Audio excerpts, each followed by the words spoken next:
Welcome to my channel cook with passion with a new recipe. আজকের রেসিপিটার main ingredients পুঁই দানা বা পুঁই মেটুলি। পুঁই দানার বিভিন্ন রেসিপি বাঙালিদের মধ্যে প্রচলিত আছে। কেউ প্রথম পাতে ভাজা হিসাবে খেতে পছন্দ করেন, আবার কেউ চচ্চড়ি হিসাবেও খেতে পছন্দ করেন। শীতকালীন কিছু সবজি ব্যবহার করার ফলে এই চচ্চড়িটার স্বাদ কিন্তু হবে অসাধারণ। এর জন্য কড়াইয়ে সর্ষের তেল নিয়ে তার মধ্যে 1 টিস্পুন 5 ফোড়ন আর 2টি শুকনো লঙ্কা ফোড়ন হিসাবে দিয়ে দিলাম। 5 ফোড়ন আর শুকনো লঙ্কা তেলের মধ্যে ফ্রাই হয়ে বেশ সুন্দর একটা গন্ধ বেরোতে শুরু করেছে। এরকম অবস্থায় দিয়ে দিলাম ভালো করে পরিষ্কার করে ধুয়ে রাখা পুঁই মেটুলি বা পুঁই দানা।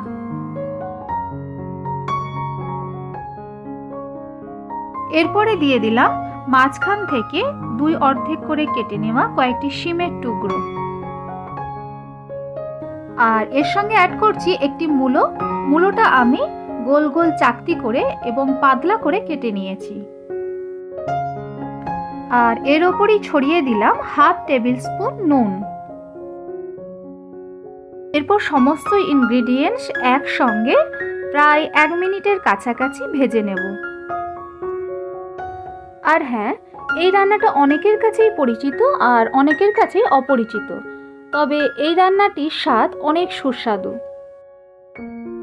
আর যারা কখনোই পুঁইয়ের দানা বা পুঁই মেটুলির কোনো প্রিপারেশনই খাননি, তাদের কাছে অনুরোধ করব এই পুঁই মেটুলির চচ্চড়িটা একবার অন্তত ট্রাই করে দেখুন।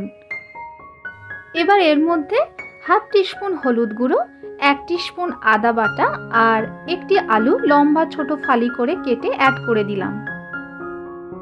এরপর আমি প্রায় 2 থেকে 3 মিনিটের মতো ঢাকা দিয়ে রাখবো। আমি এই রান্নাটা সম্পূর্ণ নিরামিষভাবে করে দেখাবো। আপনারা যদি মনে করেন এর মধ্যে ছোট মাছ বা ছোট চিংড়ি অ্যাড করতে পারেন। আর এবার যেটা অ্যাড করব সেটা হলো বেগুনকে ডুমো ডুমো করে কেটে অ্যাড করে দিলাম। এর কারণ হলো তরকারিটার মধ্যে একটা সফট ভাব আনার জন্য। আর ঠিক এই সময়ে অ্যাড করে দিলাম হাফ টিস্পুন জিরে গুঁড়ো। আর যদি আপনি পছন্দ করেন তো এর সাথে হাফ টিস্পুন ধনে গুঁড়ো আর হাফ টিস্পুন লঙ্কা গুঁড়োও অ্যাড করতে পারেন। এবার আরও একটি হেলদি ইনগ্রিডিয়েন্টস অ্যাড করে দিলাম, সেটা হলো পালং শাকের নরম পাতা। আর পালং শাক দেওয়ার পরই 2 মিনিটের জন্য ঢেকে দিলাম। আর এইভাবে ঢেকে রাখার ফলে সবজিগুলো ভেতর থেকে অনেকটাই সেদ্ধ হয়ে গেছে। বিভিন্ন সবজির ব্যবহার করে এই নিরামিষ রান্নাগুলো দেখানোর আমার একটাই উদ্দেশ্য। এখনকার ছোট ছোট বাচ্চারা একদমই কোনো সবজি খেতে পছন্দ করে না, তো ভিন্ন ভিন্ন টেস্টফুল সবজির প্রিপারেশন যদি অল্প পরিমাণেও খাওয়ানো যায় তাতেও অনেক উপকার হয়। এবার ঠিক এই রকম পর্যায়ে হাফ কাপের মতো জল অ্যাড করে দেবো।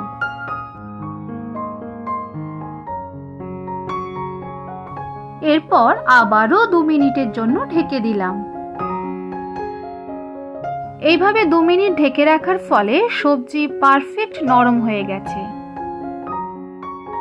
আর শেষ মুহূর্তে নিরামিষ তরকারি যখন 1 টিস্পুন সুগার অ্যাড করে দিলাম। আর সবশেষে যেটা করব, সুগার ভালোভাবে মিশিয়ে নিয়ে আবারও 2 মিনিটের জন্য ঢেকে দেব। আর 2 মিনিট পর ঢাকা খোলার পরই রেডি হয়ে গেল পুঁই মেটুলির রেসিপি বা পুঁই মেটুলির চচ্চড়ি।